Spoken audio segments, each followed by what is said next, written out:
They point to a critique from J. Forrester as early as 1967, when the engineering sciences were just taking off, where he said, quote, "Engineering has become preoccupied with its science and fails to focus on the more fundamental objectives of bridging between isolated compartments." So as early as the 60s, some people were getting worried about our tremendous emphasis on science-based analysis.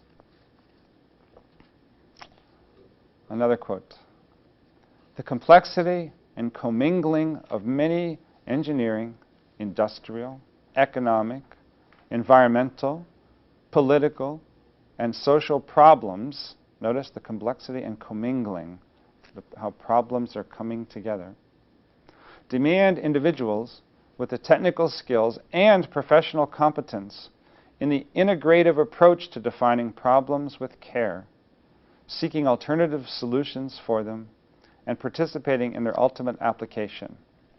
In other words, there is a need to focus on creating a holistic education for students, particularly undergraduate students, because engineering's core as a process lies in integrating all knowledge to some purpose.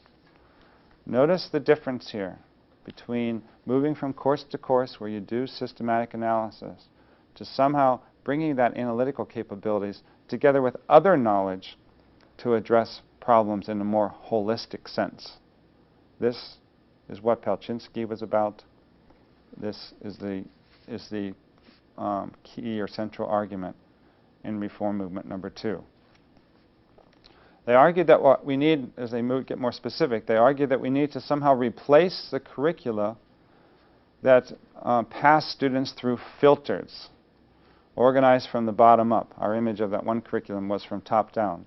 But the point is, each step along the way is a filter. Filter students out. Statics was known as the ultimate filter, the ultimate weed out. Engineering education is more than this traditional image of filters suggests that the education is just a collection of courses, as in that structure, where students, in getting into one course, need to know X, Y, and Z before they get there. So the focus is all on one course in relationship to another course. They argued that we need more. We need students who can, one, think across a variety of disciplines functionally. In other words, have a kind of lateral thinking, as well in terms of disciplinary depth, vertical thinking. We emphasize right now vertical depth, or disciplinary depth. You have a deep, abiding knowledge of your field. Wait, you need to be able to think across disciplines.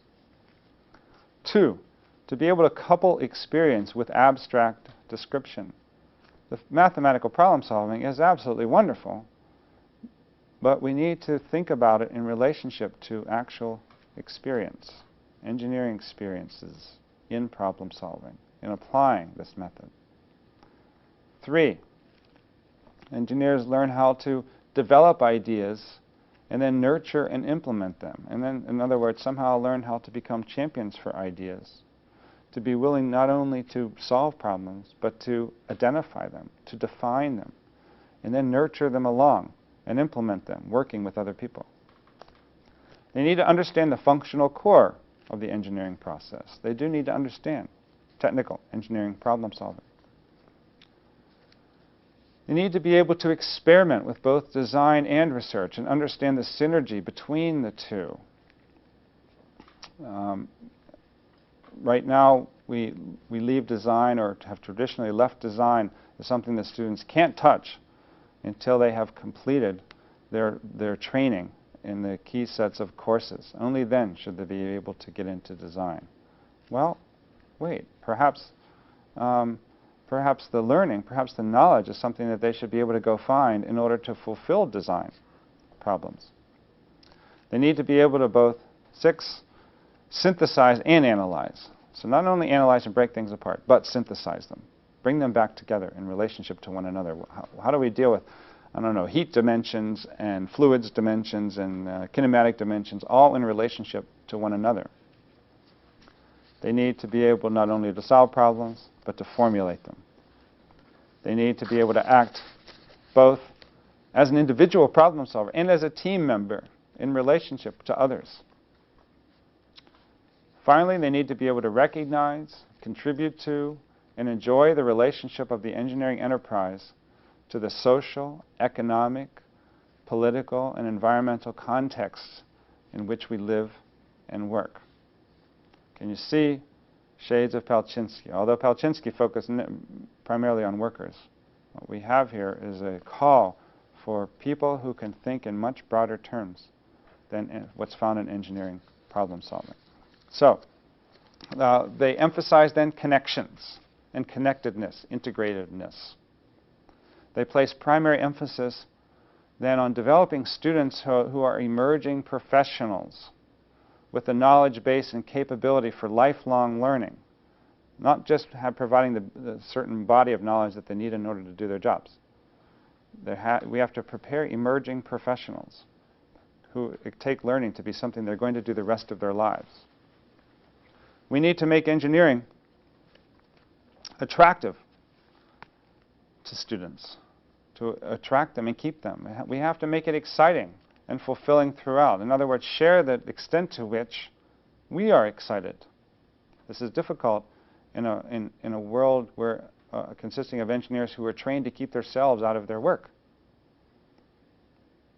We keep these separate, but wait, let's make more visible the emotion, the enthusiasm, the excitement. Let's work to engage students in engineering from the day they matriculate.